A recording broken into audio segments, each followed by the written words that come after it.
Hey, everybody, come on in, come on in, come on once again. Come get some of this good stuff like I always tell you. Come get some of this good stuff. We got a very special guest today, and here we're going to bring him in here in a minute. I know you see his face right now, but I'm going to give him the formal introduction because he deserves that. And all y'all always telling me that I started talking too fast and don't give y'all time to come in. So I'm giving you a few minutes to come in. So I'm excited today because we have a very multidimensional gentleman. I've been knowing him this over 10 years now. Easy. Hell, Mike, I'm sure it's more than that. Easily. Right. And you know, all of us in our lives have those people that we may not talk to them all the time, but when it's go time, you know who to call. This is one of the gentlemen in my life that I feel like is like that. Like, we don't hang out all the time. We don't talk all the time. Hell, sometimes it's been a year or two since we talked, but every time we talk, boom, it's go time. Every time I talk to him. So everybody need to have somebody like that in their corner. So I just want to welcome everybody again to the Bigger Than Money podcast. It's been an awesome journey, getting a lot of good feedback. People are loving it. They're loving the guests. They're loving the stories that the guests tell. And I'm getting a lot of it because I sit here as a student as well, learning from these people, because it's one thing, you know, to know them on a casual basis. But when you start really digging into their life and their time in the stores, you're like, damn, I didn't even know that. So I'm a student as well, sitting here alongside you guys. So it's exciting to me. So we're almost 2 minutes in. I'm gonna give you a few more minutes, so I won't get those old nasty messages again about you talk too fast and you start too fast. So hey, I just get excited. So y'all just got to catch up. Cool. So let me wet my whistle here a minute.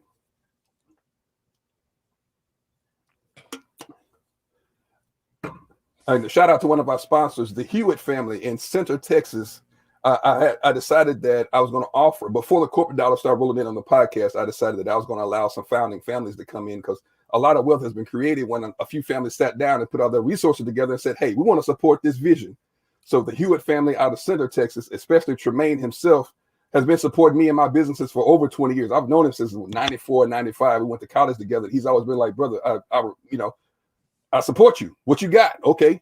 Let's put some with some and figure out where it was. And still to this day, he still supports me now. So he was one of the first people to stand up and say, hey, I want to support whatever you're doing. If it's a podcast, cool. So he decided to be a family sponsor, he and his family. And I'm so grateful for them to that. So they run a small tax business up in Center, Texas. They run a logging business. So if anybody's looking for either one of those services, look up Tremaine Hewitt and the Hewitt family up in Center, Texas. And my brother, I appreciate you so much. But getting to our guest today, I've been knowing this guy for quite a while. He's a go-getter.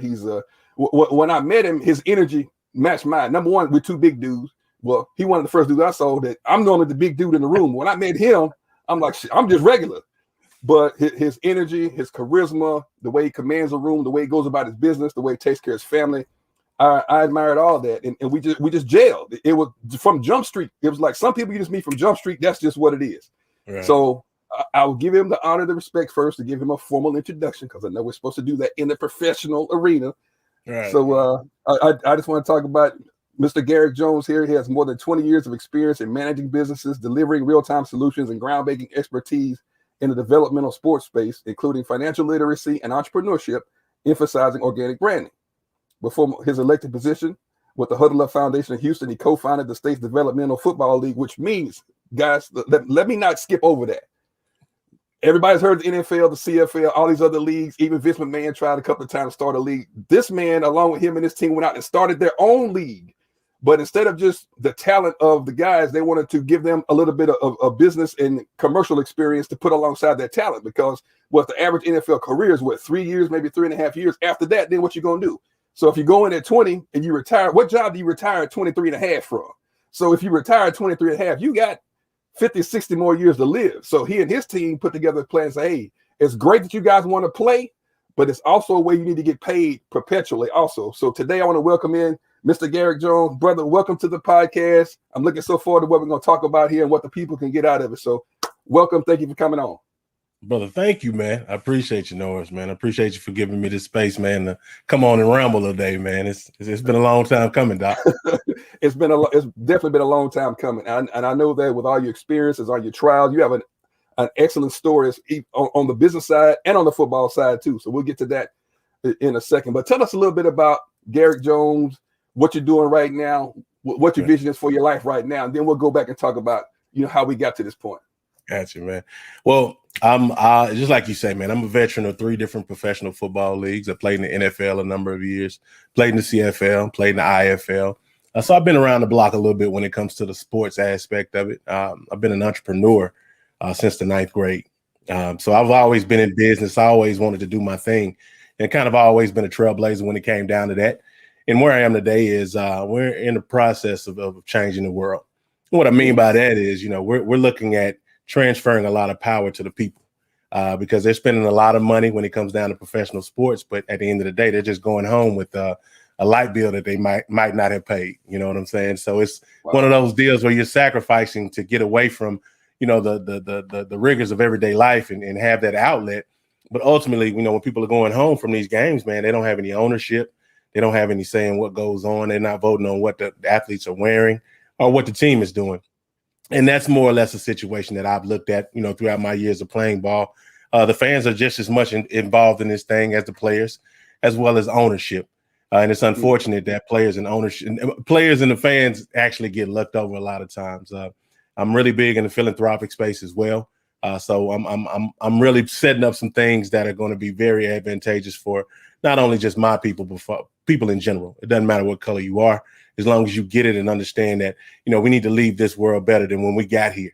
And that's been my deal, man. Just, trying to make as much of a difference and impact as I possibly can and just leveraging what I've done before this moment now, man, in order to make these things happen and just facilitate this change, man, because I'm a change agent.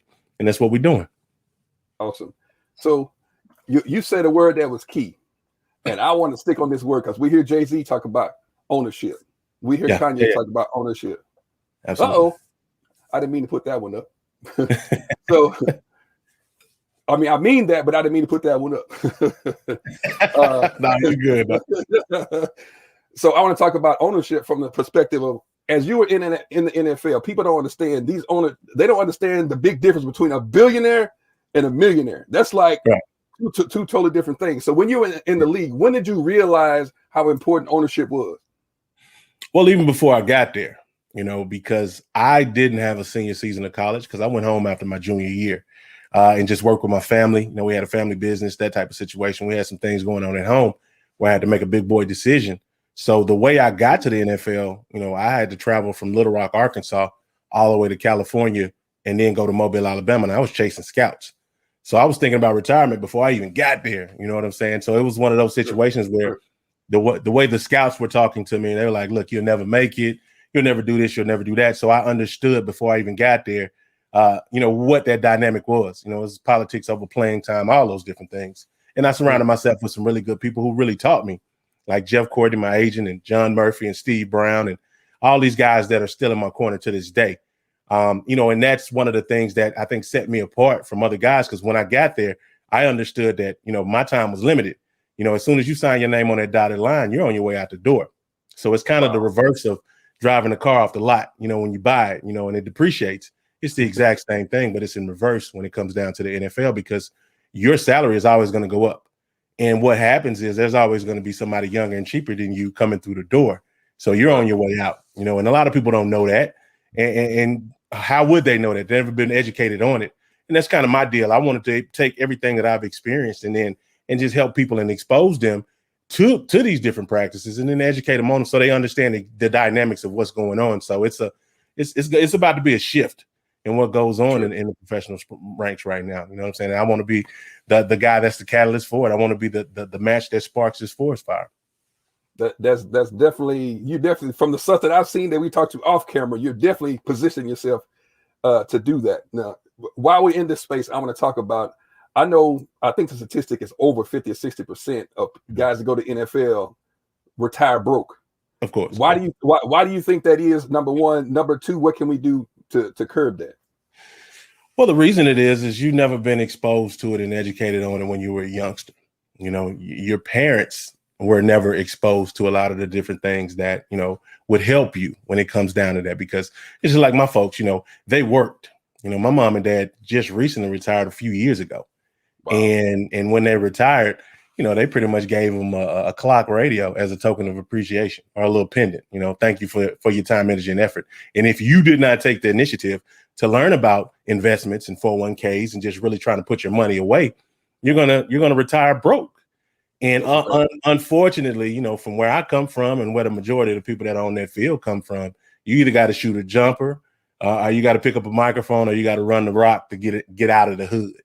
And it's unfortunate that there are other things you can do, but that's what you see each and every day. And when guys are like that, and you're good at sports, you're pretty much coddled your entire career. You're pushed through the system. You can play ball. Okay, let's go ahead and make sure you're good. So by the time you're done, you're expected to have a grown man or a grown woman's mindset when you go to the pros. And that's clearly not the case, because you're handing all these millions to these youngsters and they're clearly not ready. And then when they look around to try to find somebody who understands money, they don't have anybody that's in their circle that understands money, because we all came from the same place. Now, the objective and to offset that now is to now take what we've learned and facilitate that change and just reprogram that mind through business curriculums, through financial literacy, all these different things, in order for the families themselves to be in business while the players themselves are playing the game. So when the players are done and retiring, they can walk straight into a situation where they're able to leverage what they've done. And unfortunately, that hadn't happened until we got ready to really set this thing on its ear and do what we've been doing. So that's the mode of operation for myself, man. I'm all about teaching. I'm all about educating and putting people in a position where they can take care of their families from the grave. And we're talking residual income and generational wealth. And that's where we are today. Right. And the funny thing is, I heard one of the sportscasters talking the other day. I think we'll talk their brand.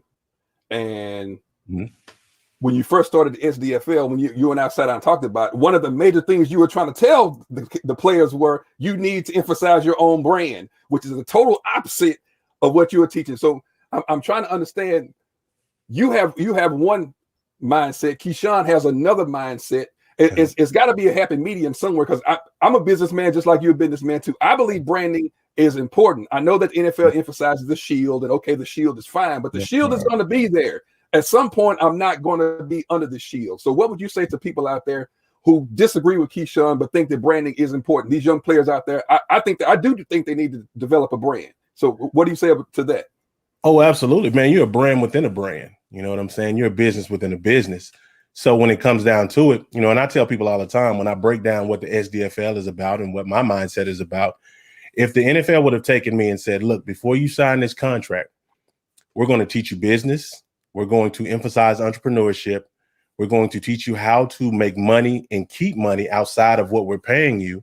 We're going to teach you financial literacy. And not only are we going to teach you that, but we're going to make sure that your family understands those dynamics, right?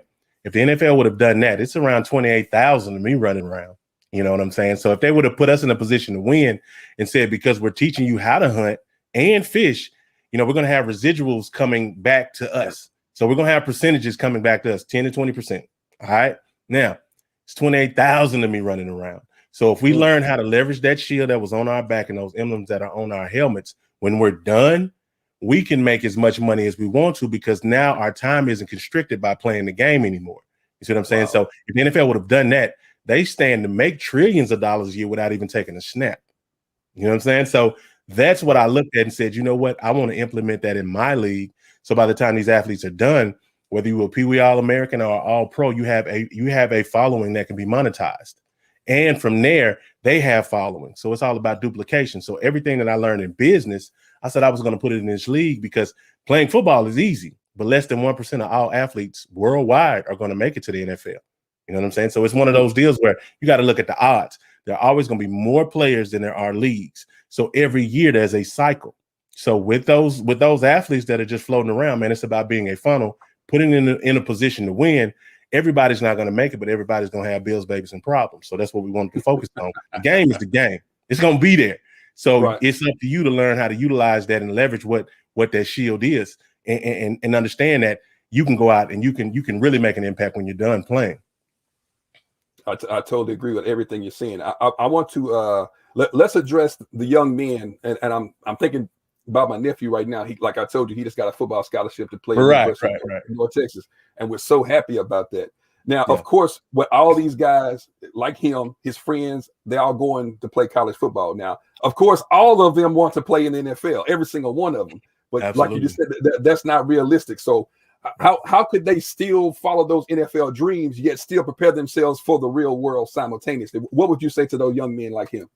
Man, I tell them to work their brand right now. They're online anyway. They might as well get paid for it, right? So it's about you setting up everything that you utilize on a daily basis, whether it be social media, whether you're sending out emails, whether you're just, surfing the web. It doesn't matter if you're texting people.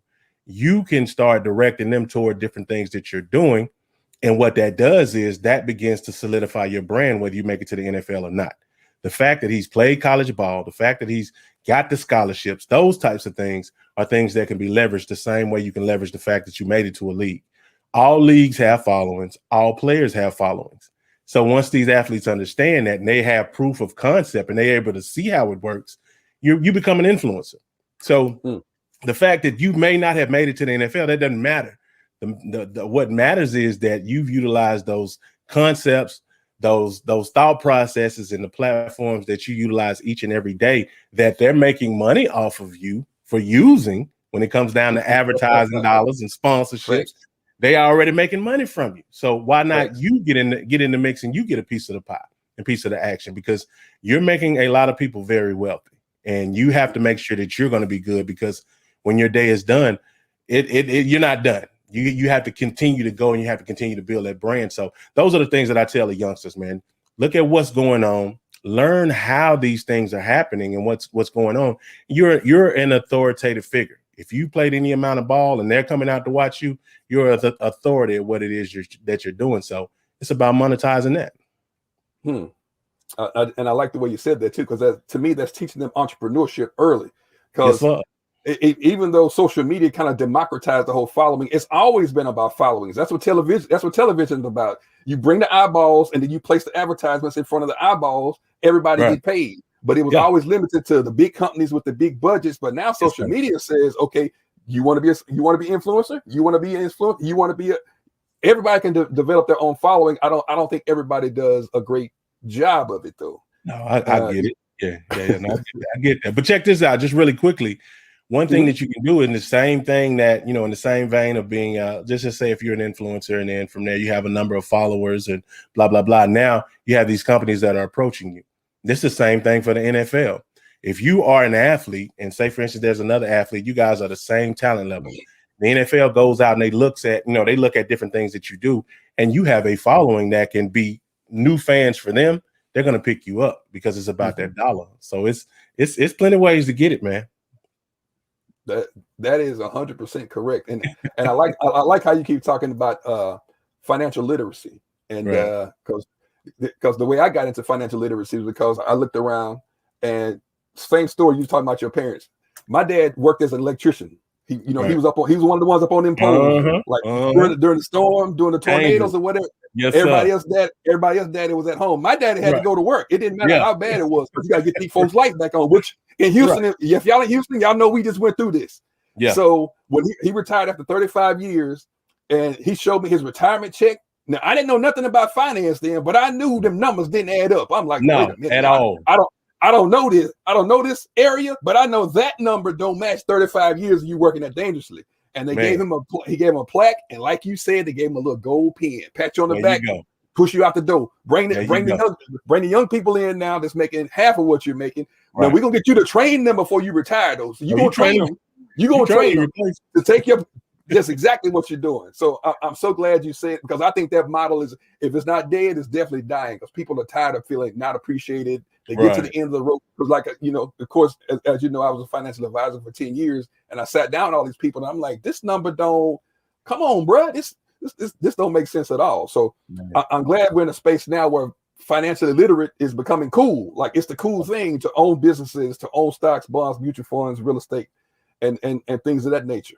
Right. So now I want to take it back to the beginning, to young Garrick, was there anything that ever happened to let you know that you're doing what you're doing right now? Man, to be honest with you, like when I was younger, and even to this day, anything that I touched, I was able to, be good at it. And I didn't know what it was for until like this moment.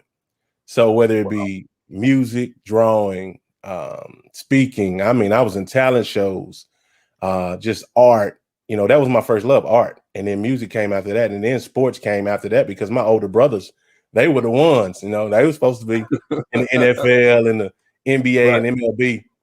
And then here I am. I wasn't even worried about sports, but I had the size and the ability, and it's been a blessing from God to be able to do all these different things. But I really didn't know what it was for, until I really got to a space where I was like, okay, I get it. I get it now, and for me, I feel like it's a slap in the face to the creator if I don't utilize everything that I have in order to pass these resources down.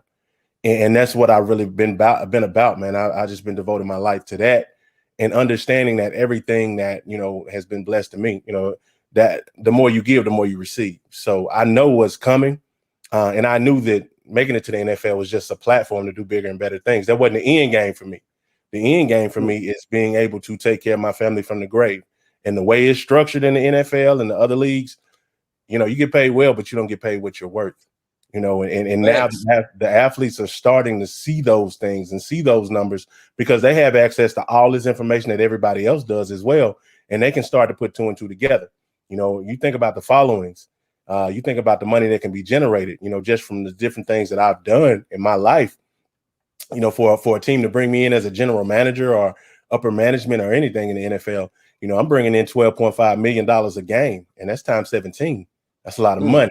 But then you'll turn around and pay me, okay, we're going to give you, $3 million over 3 years. And those numbers don't add up. Right. Right. And it's funny how the people at the top, take, for example, like you say, they get paid a lot, but not what they're worth. Right. And the funny thing is, and it's crazy that we do this, when the players demand more money, we call them greedy. We get on the players about being greedy when the owners send up on billions. For those who don't understand, a billion is 1,000 million. Billion is 1,000 million. Right. And these guys are sitting back. We don't go to the game to see Jerry Jones. We don't go to see Arthur Blank. We don't go to see these dudes. We go to see the players on the field. So if it wasn't for the players, there would be no owners. So it's crazy to me that they demonize the players for wanting more and calling them greedy. And it's like the population does it. It's not the owners do it. It's like the population. And I can't understand it, because if you were in that player's position, you want to maximize your worth too. Why would you want? It's crazy to me, bro. I just see that a lot. So I get it, and that's by design. When you really sit down and you look at the hierarchy, the fact that you as a fan and you as a fan that's in your space that has never been, privy to the types of monies that could be generated by the athletes, or you might not have made it as an athlete, automatically there's a chip on your shoulder, right? Because you didn't make it. Now you got this guy out here, he's young, he's doing this, he's doing that, and then he gets 150 million. You know what I'm saying? And then you're like, okay, I'm at this, $30,000, $40,000 job, and we're going back to the beginning when I just said that I have sacrificed paying a light bill to take my family to a game. So now I'm feeling some kind of way when I get home, and then I turn on the TV and this guy's asking for more money. So it's by design. This is chess. You know what I'm saying? So you have to really look at it. But unfortunately, the fans have never been educated on the business. They just see it from a fan standpoint, and they just see it from entertainment, and which it is, and it makes a lot of money. But you look at the players. If the players don't play, the teams don't have anything. And then if the fans don't bring their money and they decide to go elsewhere and do other things with their money, now where are the leagues?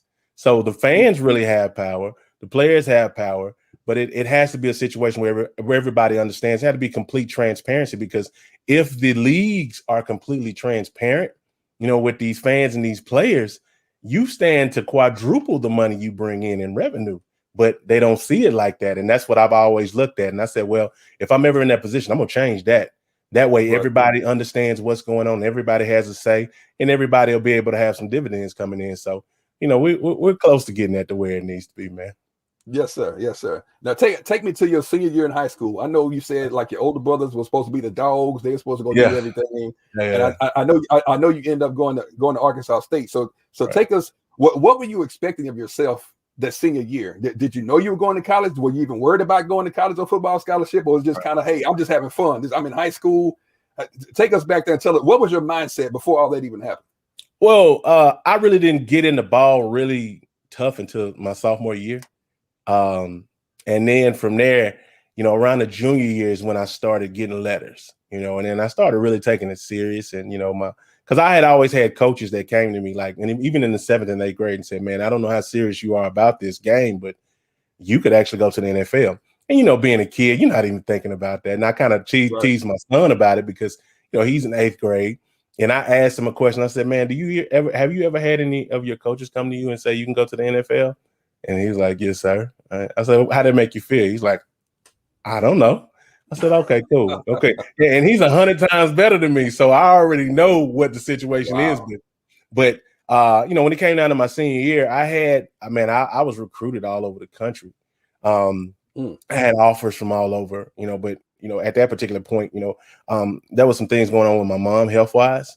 So I didn't know, you know, really how long I was going to have her, you know what I'm saying? And, and you know, your parents kind of try to hide stuff from you and, you know, and those types of things. But I knew that I didn't want to have my family having to try to travel and my mom having to try to travel all over the place. So, you know, Arkansas State for me was going to be a good fit because I really wasn't a Razorback fan.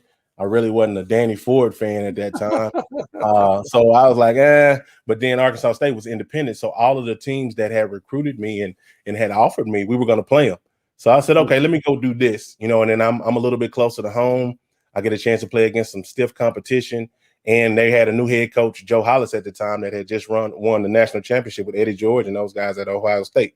So I said, okay, let me try that. So when I got there, man, that's when Mike Tomlin was there. And, you know, we had Coach Greg Sudrawa. So now I got close to all those guys. And, you know, and the things that they're doing now are the things that were embedded in me, you know, at that time. Because, I mean, we didn't have a lot of team success, but there were a lot of personal victories for myself, man. By the time I was in my junior year, I had played against 10 guys that had went 1st through 4th round. And I handled business. So I was on radars.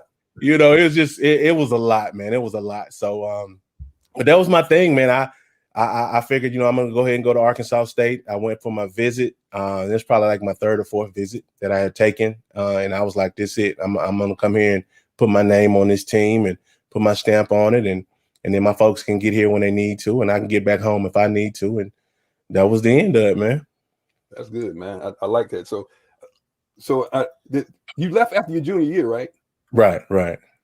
Okay. Was that because do you think your mom was sick or something at that point? Yeah. So a lot of the same scenario of what was going on beforehand. And, you know, I had some personal issues, things like that. And then, you know, even with, you know, the whole student athlete situation, you know, we were athlete students, you know what I'm saying? So, you know, yeah. So, and a lot of people, I mean, you know, these coaches came to my house and sat on my couch and said, this is what we're going to do when it comes down to the education aspect.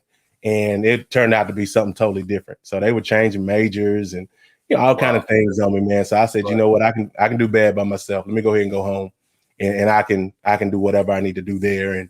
And I don't have to go through this because after I graduated from my high school, I was in summer school like 2 weeks later.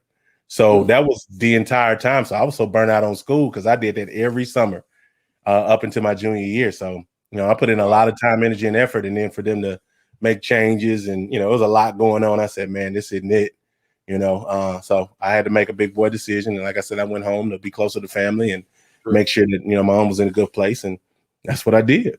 Yeah. And the reason why I asked that, because your path to the NFL was not the traditional, you know, college, you know, pre-draft, draft, go. It wasn't that, even though you still made it. And I think that's important to talk about that, emphasize that, because you took a very traditional route.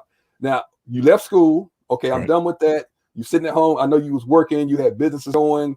Right. What was the itch, or what was the moment that said, I think I really can do this NFL thing? What made you just say, I'm gonna go for it, even though the first path was just out of there like everybody else did? Right. Well, I think it was a situation where I was watching some games and it was guys that, you know, I had played against that, you know, I had some success against. And, you know, I was like, I'm supposed to be doing that. And I was down to my last, you know, I think my last, how do you put it? It's just my last hurrah when it came down to sports. And I was, you know, kind of going into a bit of a depression about being back home and all those different things. And, you know, I shot an email out to Steve Brown at NL Sports and him and John Murphy. And I must have sent that out. This is, mind you, when internet was really starting to pick up.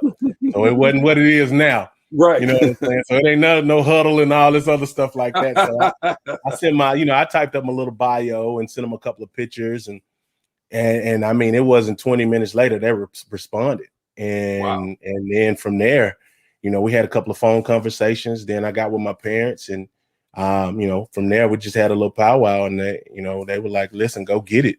So I packed up my little car, man, and I got a hold of some scout schedules, and like I said, I followed them from Little Rock all the way to LA, and then from LA back to Mobile, Alabama. So I was hustling the whole time, man. I'm doing my little graphics projects at any library I can stop in, and all those different things, on the road, wherever those scouts were watching film of different players in those regions, man. I was just showing up with my cleats around my neck and my VHS tapes at my feet, and my little bios I put together. So it was the pain train, man. I had my chitlin circuit going, Doc. Hey, but I think this is the most important, and this is why I even named this podcast Bigger Than Money, because I think when entrepreneurs share when they're at the bottom, looking up, the only place you can look is up. I think that's where the power is found. I think because I was talking about how transforming pain into profit, and this is what people can really learn from, because if they can say, hey, where that guy is now, and I can look and see where he was, I can do that shit too. I can do it too. So take us through like a typical day, because you got to work out, you got to prepare, you got to eat, you got to try to figure out money for a hotel, you got to get in front of these. How are you even managing this whole thing? Because I'm assuming it didn't happen overnight. I'm assuming this had to be a process you were going through to get there. Yeah, now this is about 7-8 months, man. Wow. So I'm out on the road, bro. I'm hotels. What were those? I was in the car. Oh wow! Okay. You know what I'm saying? So that was the situation, like, because you had to figure out, where the next gallon or two of gas were coming from. You know what I'm saying? So I was hustling. Of course, my parents were there to help with this and help with that, but at the end of the day, it was me. You know what I'm saying? It was me and then the creator, and before you know it, eventually I ended up having an agent, coming through NL Sports and Steve and those guys and John, and then Jeff Courtney came into play, and from there, bro, it was just that, man. I'd wake up every day. I'm in the gym around 5 a.m, so I was working out 3 times a day, and this was across the country now. And I'm working out 3 times a day. I'm eating my little meals. I might hit a Burger King or something, and I'll get a little salad. And, that was my deal. I do my little salads in the morning and have my little protein. And I had it mapped out. But then, I found a library somewhere, and then I kind of do some freelance work, or, I'd be putting some things together like that.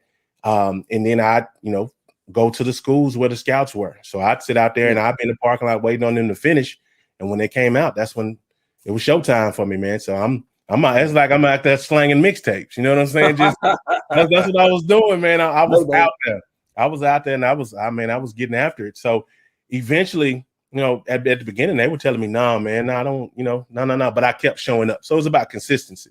Sure. I knew that I was supposed to be there, but they were like, "Nah, you'll never make it." So eventually, it got to a point where they were like, "Look, this kid here is either crazy or he's good."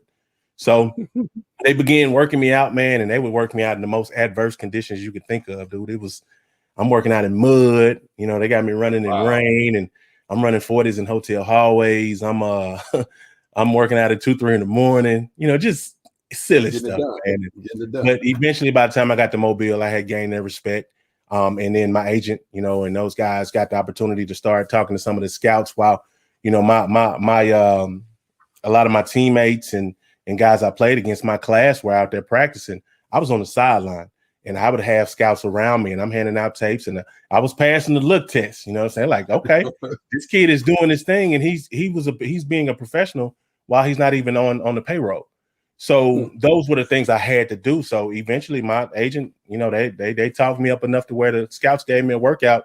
They found a little junior high around the corner in Mobile, and I had like 16, 17 scouts there, man. And they worked me out for like 2.5 hours straight, and I was ready.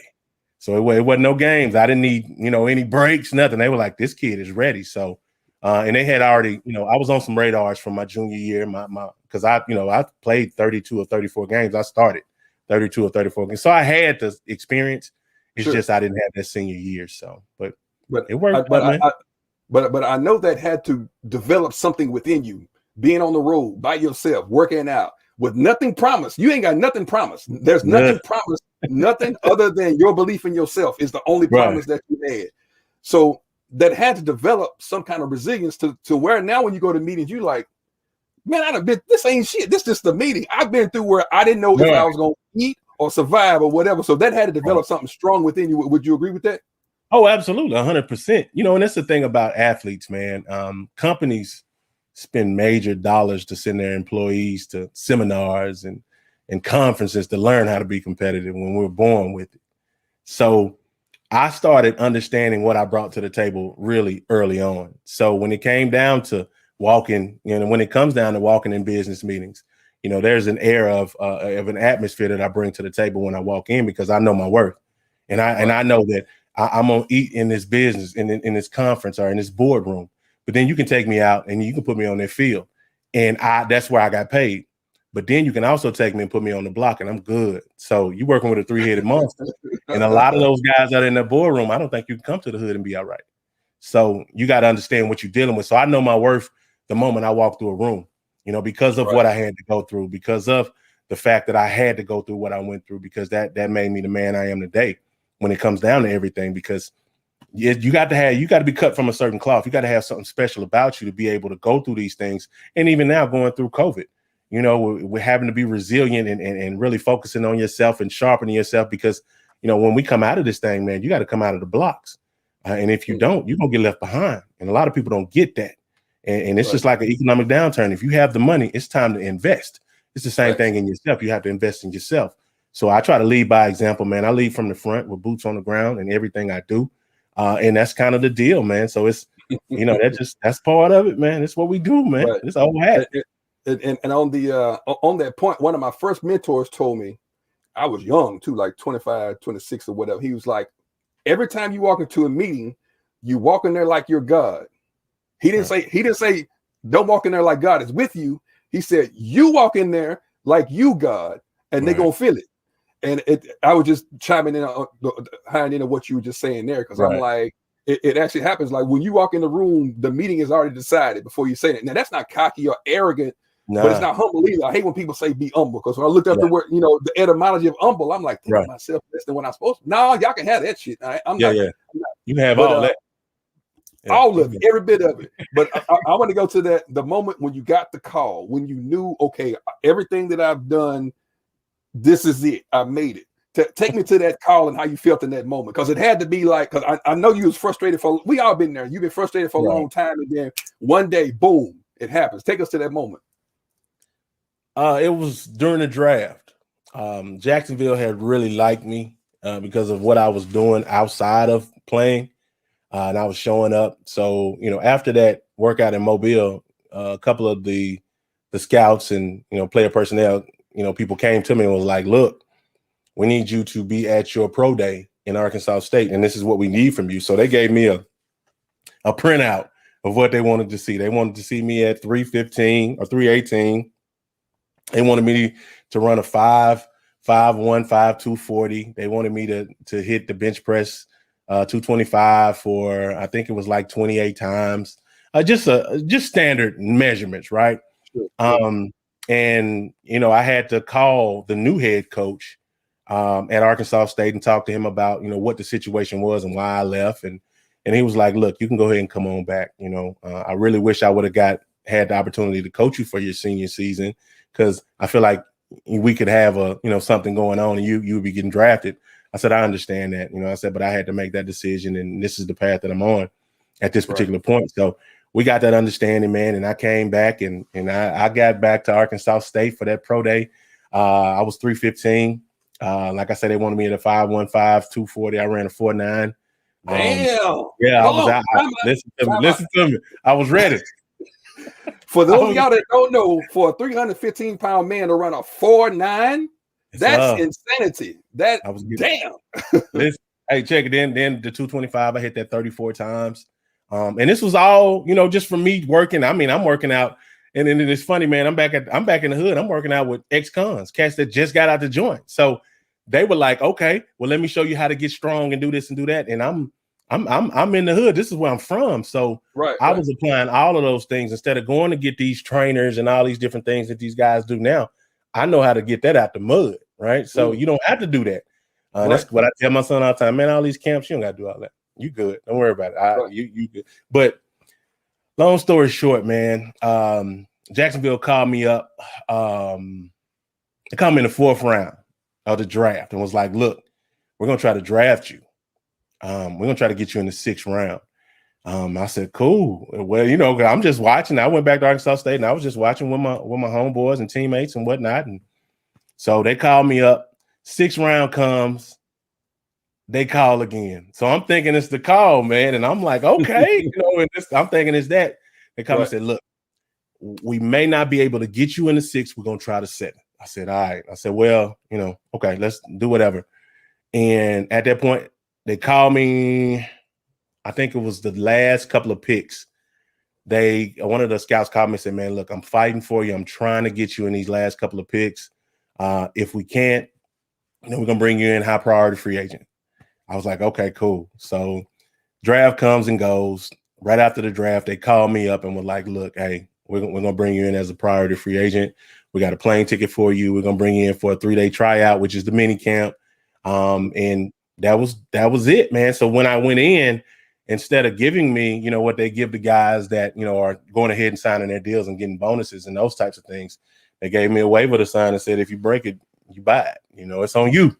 So for 3 days, I went out there and I did my thing. And after that 3rd day, they took me back into the office and gave me a contract and said, welcome to the NFL. So that's where it started, man. So I'm willing to bet during the 3 days you was busting heads. I just want to believe that. I was doing what I needed to do. I mean, you could tell that, you know, from the work, my body of work beforehand, that, you know, I had some promise. I could have got drafted. You know, I would have been drafted, you know, to be honest with you, man. But, you know, God has a different plan for you. You know what I'm saying? So we took it and we did what we had to do with it. But they saw that. So they had drafted another tackle out of Florida, and they didn't sign him until, I want to say, midway through training camp. So I was working my way up through the rankings as far as positions. You know, so I'm working my way up. I'm getting reps. I'm doing this. I'm doing that. But the moment they signed him, they cut me. So that was my introduction to the politics of it. And then I went from Jacksonville, which was like 111 degrees at the time, to Manitoba in Canada, in Winnipeg. So that was like -2 raining sideways. So it was one of those things where it's like, okay, I get it. This is a part of the deal. You know, I didn't know anybody there. That was my first real time being away from home. You know what I'm saying? Almost 4,000 miles away. Second day of practice, the head coach comes to me and said, you're starting at left tackle. Let's go. So, and it was a wild ride from there, Doc. That's the money position. Yeah. No, they understood what they had, and that's what Coach Richard said. He said, how did this guy fall through the road where they're scouting? And when they saw me in the plastic, they were like, we got to get this guy. So I ended up, I didn't give up a sack. I ended up shutting down, 2 or 3 of the sack leaders over the last 3-4 years. I missed the All-Star voting by 1 game, the Rookie of the Year voting by 1 game. So it was good. It was a good time, man. When I got done up there, I came down and worked out for like 14 teams in a row, and all of them offered me. So that was the gratifying aspect of it. I had put the work in, so we were good, man. Yeah. So I was going to ask. So even when you're in the CFL, did you know in your heart of hearts that at some point you would still be in the NFL, even though, because a lot of people would have taken that personally and been like, well, they don't believe in me, they don't whatever, and just kind of go along. Right. But I'm willing to bet in your head you were like, I'm gonna show them. I'm going. I belong there. Am I right? Yeah. Well, for me, man, to be honest with you, Norris, the way I think, like, I don't even think about stuff. I'm supposed to be in the NFL, so I already knew it, right? But talking to my agent and just kind of going through what we were going through, we had to get a senior season. So essentially, that CFL situation was my senior season. Gotcha. So that's how that popped off. So they got a chance to see me in plastic, as far as with the pads and the helmet. And then that's when, after that, that's when I went on my tour. So I worked out for the Browns, the Texans. Like I said, I worked out for Kansas City. I worked out for a lot of teams, and all those teams offered me because they saw film from college, and then they saw that, which was essentially my senior season in the CFL. And they were like, oh man, what happened? You know what I'm saying? So I got a chance to talk to them about it. And then after that, I really had a pick of which teams I wanted to go to after that. Nice. Yeah, we put it So together. yeah, I see. I'm inspired by this story. Like I knew some of it, but I didn't know like the whole thing. So I'm like, man, Right. I'm getting hype over here. Like, man. But I want to shift a little bit to the other side of football, to the other side of your career, the business side of it. And here lately, I was really inspired by your Garrick Jones for general manager. People don't know how audacious and what kind of balls it takes to do something like that. And when you first announced it, I'm like, he's for real. Like, he's for real. And for those of you who don't know, we both live in Houston. We're both kind of disenchanted with our professional football team, which is the Houston Texans, which Garrick played for. Mm-hmm. And it just seems like I'm not gonna say seems like we're spiraling out of control right now. They made several suspect moves. It doesn't make sense. It don't make common sense. It don't make money sense. It don't make nobody. It don't even make clown sense. So Garrick put together his own. Listen, y'all. He put together his own campaign to become the general manager of the Houston Texans. And me, among other people, was like, see, people say it's impossible till you do it. Mm-hmm. So what made you just decide out of the blue? Because a lot of times to me, it's a political position. Because there are way more people like Louis Riddick and people like that. There are people like that who are really qualified that will never get a shot. Right. But Garrick said, I don't care about politics and none of that. I'm going for this shit. And you organize your own movement. Right. So talk to us about how did that even start and what made you have the balls? I'm going to say it like it is. What made you have the balls to even do that? Well, you got to look at it from a business standpoint. I know I had already created my own league. Right. So I was like, okay, we got a league. And I've already pushed that to the side because that's done. That's ready to rock and roll. I looked at the moves I had made prior to me saying I wanted to be a general manager. So I became the treasurer of the NFLPA Houston chapter, which gives me access to all the athletes that are in Houston that are former guys. And it's about 1,600 of us kind of floating around. And then from there, I was voted president of the Huddle Up Foundation of Houston, which is the nonprofit leg of the chapter. So there again, it's about leadership, right? It's about your peers saying, okay, we want to follow you because we know that you can put some things together to help us get to where we need to be. All right. So from there, you got to looking at all the different transactions that were going on with the Texans at the time. And like you said, it didn't make a lot of sense. It was one of those things where I think the trading of DeAndre Hopkins, just out of the blue, it's one of those deals where you're like, okay, leadership isn't where it needs to be. So as a former player, I didn't want, my efforts and my energies of myself, plus the guys that, came in 02 and 03, like myself. I didn't want for what we did to go in vain, to be in vain, so to speak. And understanding that, if the fans don't show up, it could very well be another situation like the Oilers. So that means I came to a team and I put my life on the line for this team, got concussions and everything else, and everything that went on. And now that could be very well destroyed by somebody who doesn't even have ties to the organization, right? Doesn't have ties to the city, all these different things. So from there, man, I said, okay, well, this is what I'm going to do. I said, since I'm looking around and I'm not seeing the right people raise their hands, I looked at my body of work. I looked at all the businesses that I've been a part of, the development aspects I've been a part of. Hell, I was even, conducting diversity and inclusion webinars, all these different things. Mm-hmm. So I said, if anybody can do it, it can be me because of the fact of what I did being a player. So, you talk about odds. I don't know what odds are, man. I don't care nothing about odds. I'm gonna tell you that right now. Like, what are you talking about? You know what I'm saying? Like, it's a foreign language to me.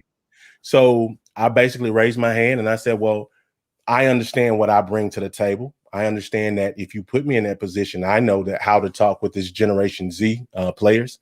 I know how to talk with these businessmen. I've been in all those spaces and even with the fans, right? So I can bridge all three of those gaps and we can bring a Lombardi to Houston without a doubt. But what I did was once I did that, I started, putting it out there for the fans and, of course, bullets were coming. And, I love that because as they were coming, I'm killing them with facts. I'm like, okay, this is what it is. This is what I've done. This is the scouting. all these different things. So I began to win the fans over.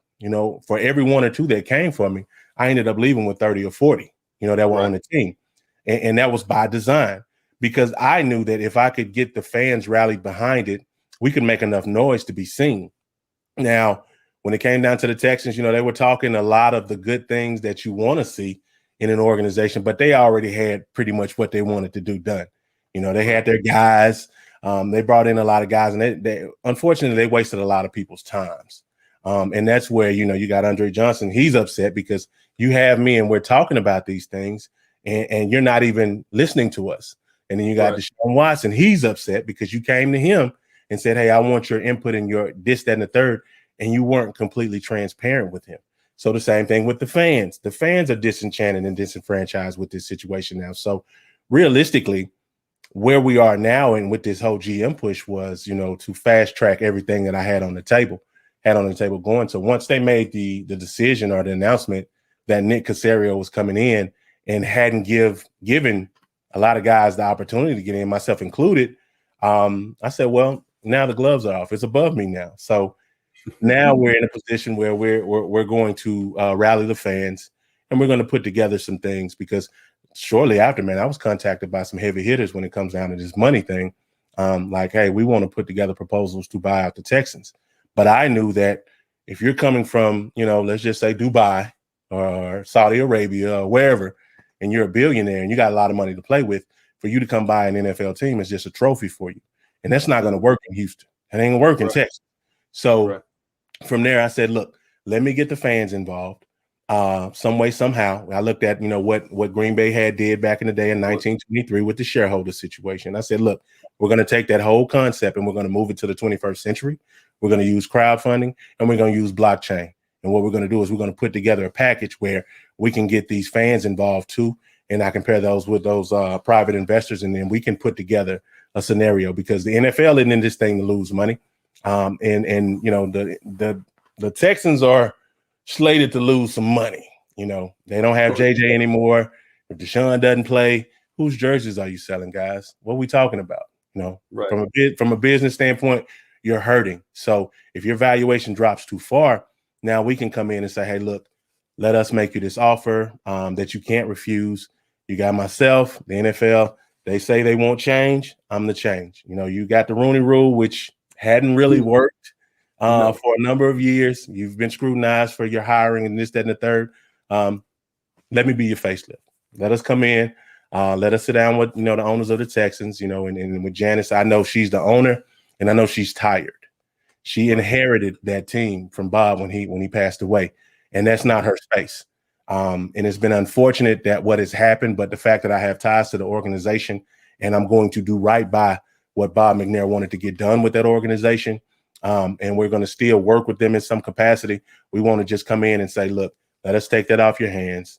You guys have done a job, y'all have done what you could, but now it's time to put it in the hands of some people who really know what the deal is and know what they're doing.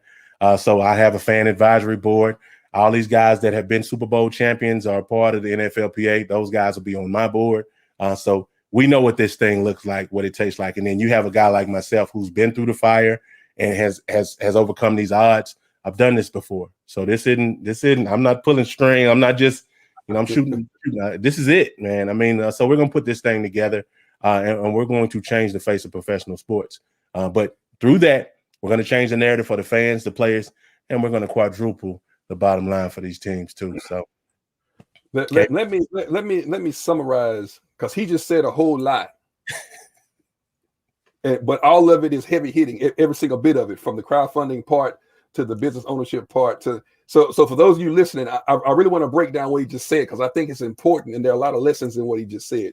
First of all, a little boy from North Little Rock who technically wasn't supposed to made it to the NFL, despite all the other stuff that's going on. He's went through several businesses. He had several ups and downs. He's been told no several times, kept kicking the door in. Now he's sitting at a point where he's going to head an attempted buyout of a major NFL organization. Now, that doesn't happen every day. For those of you listening, that don't happen every day. So I'm trying to walk through what he just said, because I want you to understand the magnitude of it. not only did he say buying an NFL franchise that he's going to head up, but he's also offering the regular Joe, the regular person, through crowdfunding, a way to participate as a fractional owner of an NFL team. Now, crowdfunding is a new platform, and I'm trying to explain this from my financial point of view so people understand. Right. Crowdfunding allows the little guy to be a part of what's normally the big guy's game. So you don't have to have billions and millions and millions of dollars to, you can become a fractional owner, which is somewhat kind of what Green Bay did to a certain extent.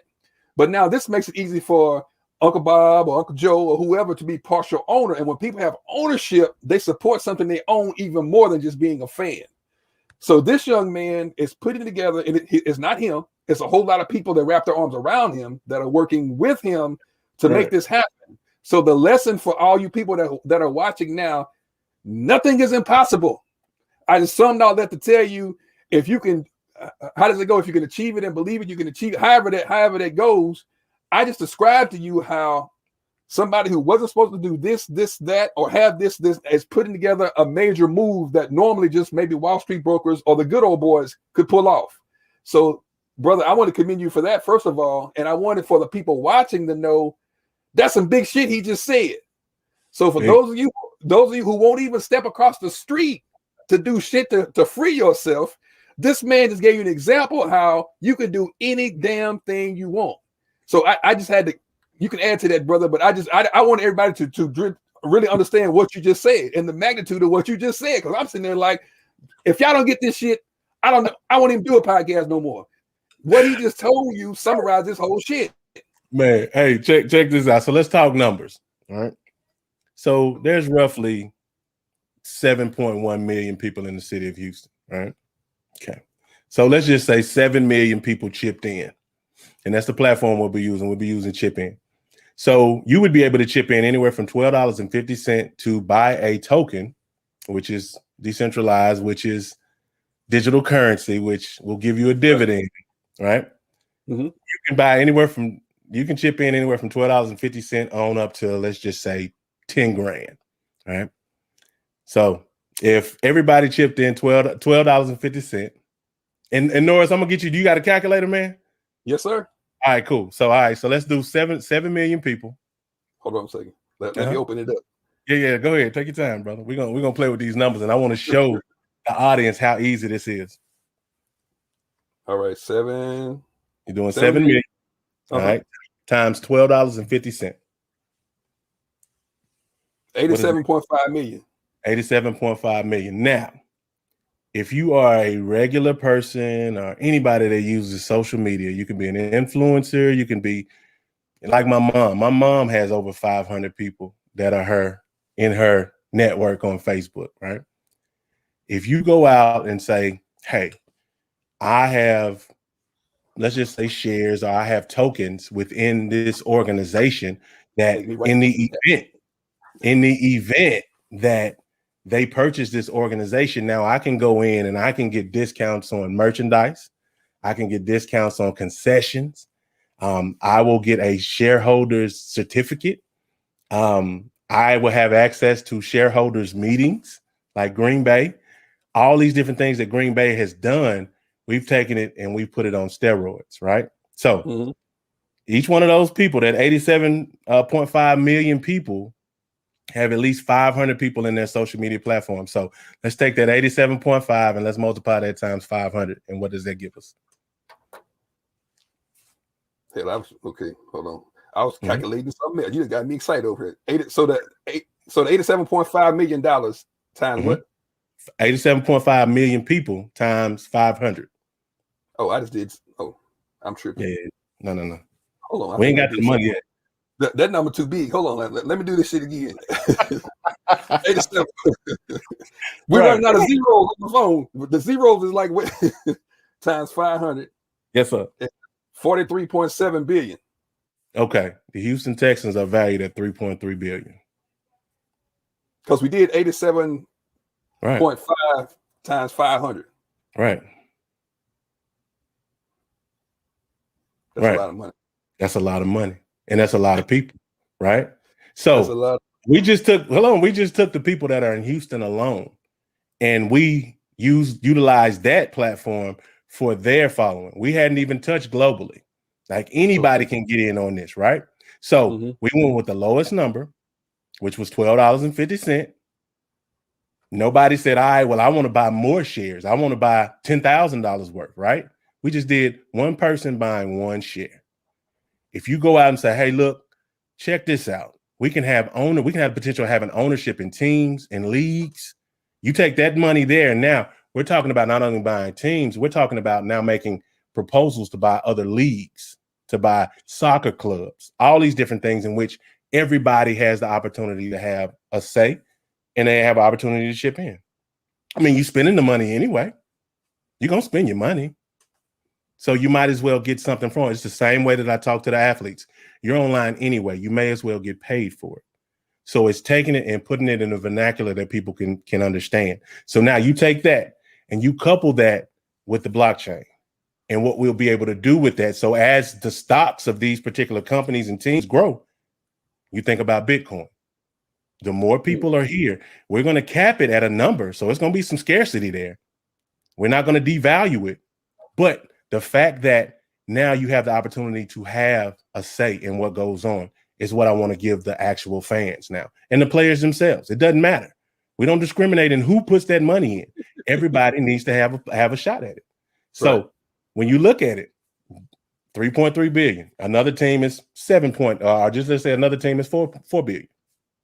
You're talking about now having the option to go to the NFL and say, look, man, we got $100 billion right here. What do we want to do? Right? And you think about the NBA, you think about the MLB, those situations.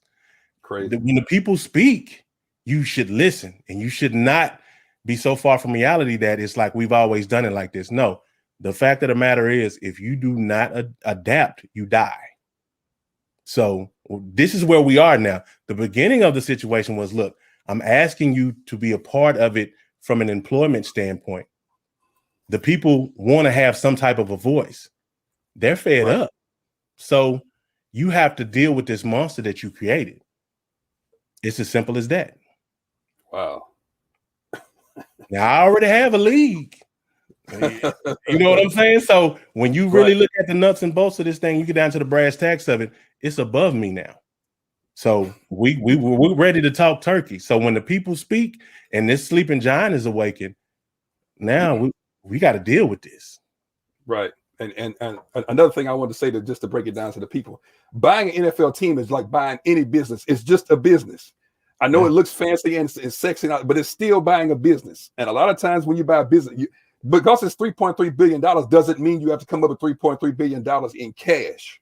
Banking institutions, the Morgan Stanleys, they will come along and finance that because they got trillions of dollars sitting behind them. So in most businesses, all you got to do is put down 10 or 20%, and the bank will finance the rest. So if it's a $3.3 billion institution, which the Texans are, he just quoted the number. And it's funny because I was looking it up as he quoted it to see what the Texans were worth. Right. So there's enough money for people to come up with $660 million as a down payment to buy the Texans. That number is you don't have to come up with the whole 3.3 billion. Come up with it's a business. It's just like buying a building or buying any kind of anything. Just come up with the down payment. There are banks everywhere. There are banks that finance multi-billion-dollar buildings. There are banks that finance entire municipalities. Like when they annex something off, like Sugarland can all be financed because it's annexed off from Texas. You can get one bank that'll do that, or they'll get another bank to come in and say, hey man, I'll do 60, you do 40%. Right. So the money is not the problem. So what he just laid out to you was a simple but sexy way that the Texans could be bought. Right. And the funny thing, when we talked the other day, he said the first thing was the first phase was asking. We ain't asking no more. The second phase is we're demanding. And I'm like, this man is on something, because you can apply what he's doing to your life. That's the why I bring these people on. So because you can take the lessons they've learned and the actions they're taking to apply to your life. It doesn't have to be $3.3 billion. It could be $100,000. It could be $50,000. The same principles apply. So, man, I got all kind of stuff over here. I'm like this. But check it out though. The thing about it is it'll be sports related, but it's a multitude of things that we'll invest in. So you're talking about real estate, you're talking about digital properties, you're talking about all these different things. So I'm basically taking the fans and bringing them into this world to where now they have their hands in a lot of different things, and they're able to have dividends coming in via blockchain.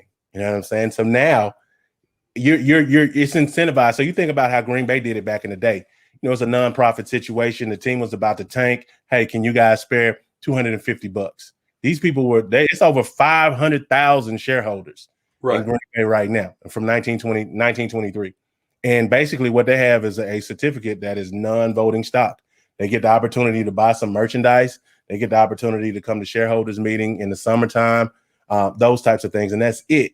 What we've done is we've taken it and we have put it on performance enhancing drugs to where now it's just think about what you're going to get for a lot less. So we're going to make it just that simple where, you know, my youngest son can come up with $12.50. Right.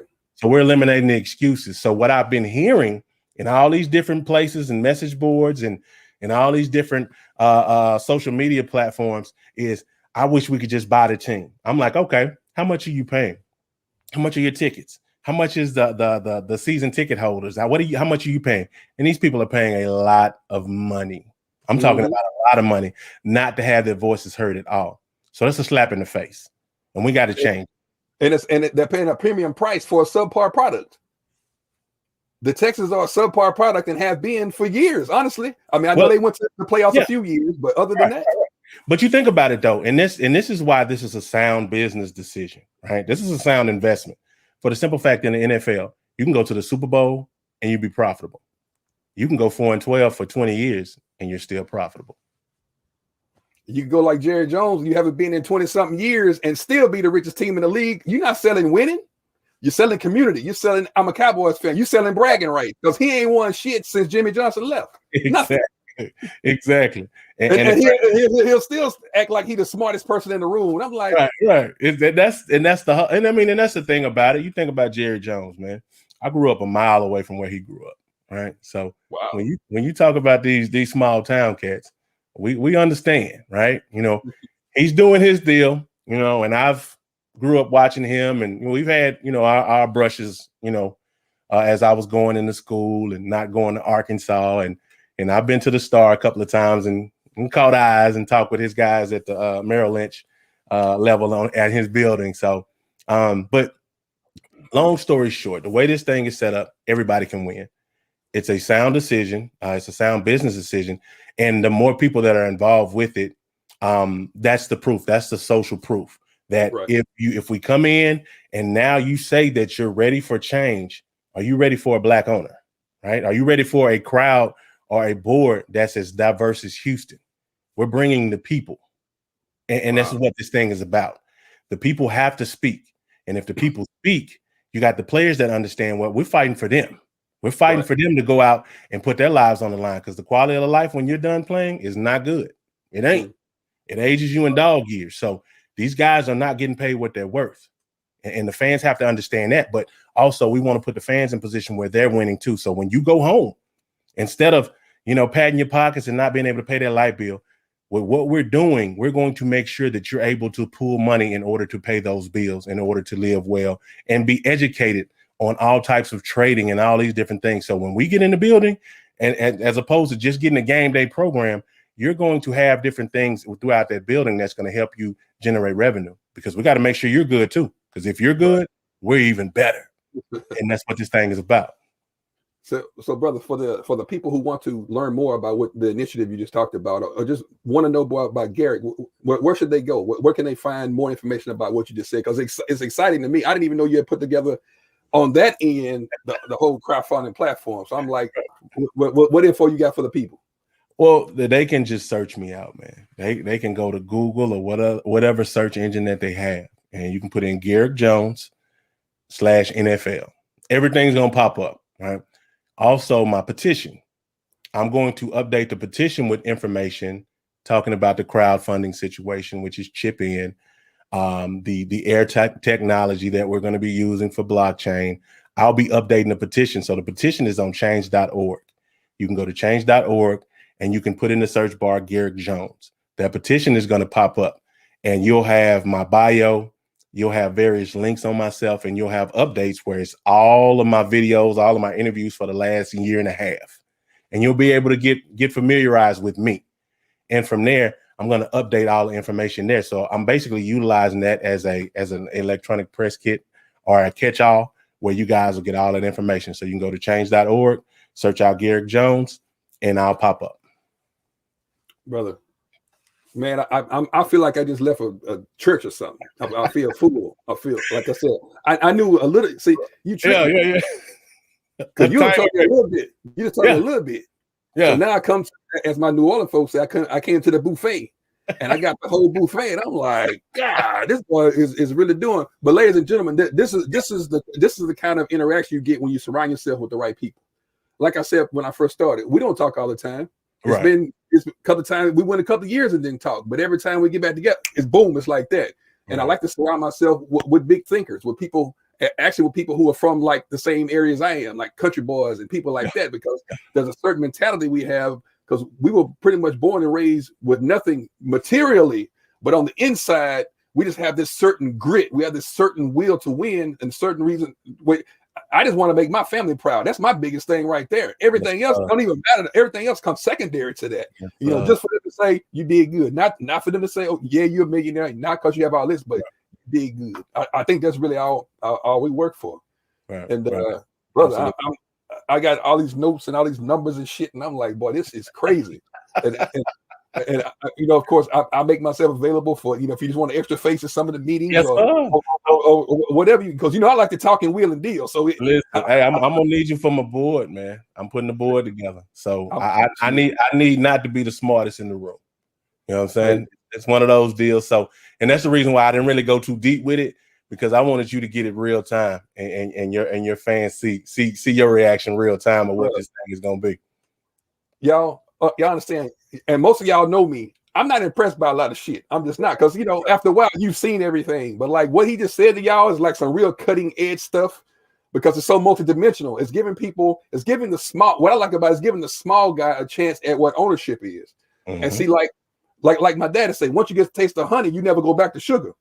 Right. So once you know what ownership is, you just duplicate it in your own life for your own self. Okay, I was a part of what Garrick did. This is what we did. Here's the blueprint. You take the same blueprint and put it in your life and say, okay, now I can grow this ownership. Now, guess what? You show your kids, son, that's not us, son. We don't do that. We are owners. We don't do what you're talking about. Let them do that. We owners over here. This is what we do. And you teach them kids that language, they can't ever go back to nothing else. So, brother, man, I'm so happy to have you as a friend and a brother, and I appreciate and love everything you're doing. Like I said, however I can help. I'm gonna leave, because this has been so inspiring. I want you just to lead the people with what drives you, what makes you get up every day just to keep going. Because there are some people who want to do big things, right? But maybe they don't know where to start or how to start or what to do. Maybe you can lead them with a few words just to get them over the hump. What I would tell people is, if you have a clock, a clock with the hands, with the dials, they're going to continue to go around in circles. And this is something I got from Spencer Tillman. Those hands are going to go around in those circles, which gives you the illusion that you have time. But if you take an hourglass and you turn it over with the sand, eventually that time will run out. No ifs, ands, buts about it. That's a fact. So for me, what drives me is the fact that I'm running out of time. Every day that I wake up, that's time that's gone. So I'm very intentional about what I do each and every day, because I need to leave my family with something.